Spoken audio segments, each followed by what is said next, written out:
Hello guys, good morning everyone. कहिलेको जिन्दगीमा सानो गल्तीले गर्दा पनि तपाईँको रोग पत्ता नलगाएर 1 घन्टा तपाईँले वेस्ट गर्न सक्नुहुन्छ। मैले यो सबै चेक गरिसकेँ। यो पनि प्लग पनि ठिक छ, यो बोर्ड पनि सब ओके छ, चेक गरिसकेँ मैले। त्यसपछि यो 2 पिन 3 पिन यो पनि मैले चेक गरिसकेँ। त्यसपछि अब यसको रोग के रहेछ हामीले पत्ता लगाउन जाँदैछौँ।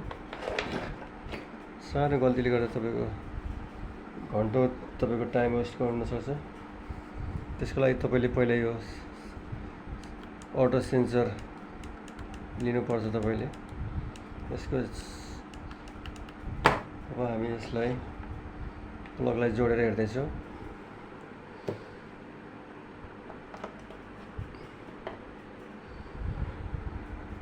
तर पनि बलिएन।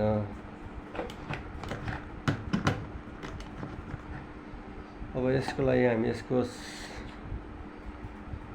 यसले तपाईँको यसको रोग सबै पत्ता लगाउँछौँ। कहाँनिर के छ यो वायर।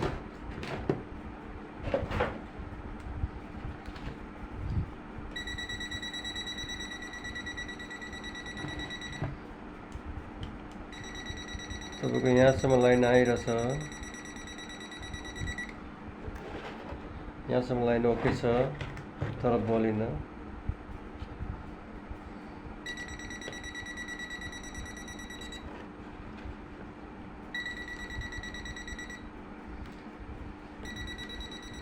यहाँ आएदेखि तपाईँको लाइन यहाँ सप्लाई भएको छैन।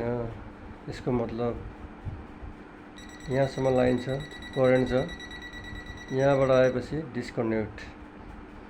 यसको लागि तपाईँले यो खोलेर हेर्नुपर्छ।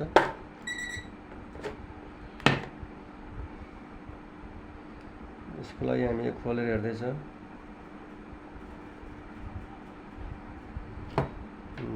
यसमा तार डिस्कनेक्ट भएर बसेको रहेछ भित्रबाट। त्यसको लागि हामीले यो जोइन गरिदिएपछि बलिहाल्छ।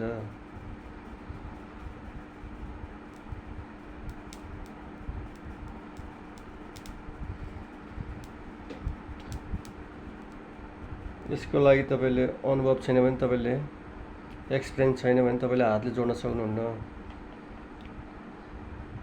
हाम्रो 10-12 वर्षको अनुभव भएको कारणले गर्दाखेरि यसलाई हातले जोड्ने छोड्ने गर्छौँ। त्यसको लागि इलेक्ट्रिसियनले मात्र गर्नु होला। Okay, by.